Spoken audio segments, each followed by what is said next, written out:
नमस्कार। आज के इस वीडियो में हम बात करने वाले हैं जलीय चक्र या जल चक्र के विषय में।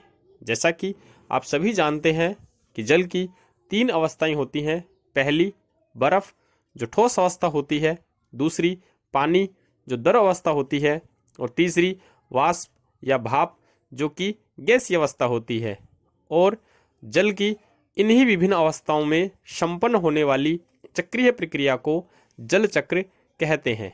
पानी का भाप बनकर ऊपर उठना वाष्पीकरण कहलाता है तथा फिर इसी वाष्प का ठंडा होकर पानी की छोटी छोटी बूंदों के रूप में परिवर्तित होना या जमना संग्रहण कहलाता है। आपने देखा होगा कि जब कभी गिलास में बर्फ या ठंडा पानी रखा जाता है तो गिलास के चारों तरफ वायुमंडल की वाष्प पानी की छोटी छोटी बूंदों के रूप में जमा होने लग जाता है और यही प्रक्रिया संग्रहण कहलाती है। जल का वाष्प में परिवर्तित होकर वायुमंडल में जमा होना अत्यंत महत्वपूर्ण प्रक्रिया है और जिस पर मौसम परिवर्तन निर्भर करता है।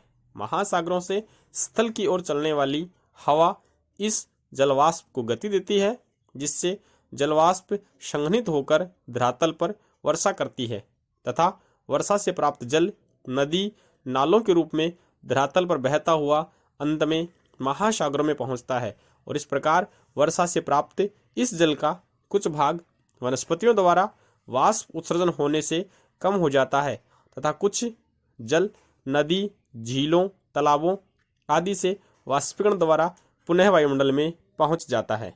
और वायुमंडल में पहुंचा यह जल पुनः संघनन की प्रक्रिया द्वारा छोटी छोटी बूंदों के रूप में जमा होता है और फिर धरातल पर बरसात के रूप में पहुंच जाता है।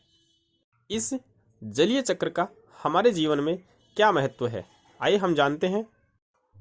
जल का वाष्प में परिवर्तित होकर वायुमंडल में जमा होना अत्यंत महत्वपूर्ण प्रक्रिया है, जिस पर मौसम परिवर्तन निर्भर करता है तथा पृथ्वी पर जल चक्र अनेक जैविक क्रियाओं के लिए महत्वपूर्ण होता है। प्रकृति में जल चक्र मानव, पेड़ पौधों, जलवायु तथा समस्त प्राणियों के जीने का आधार है। बहुत बहुत धन्यवाद।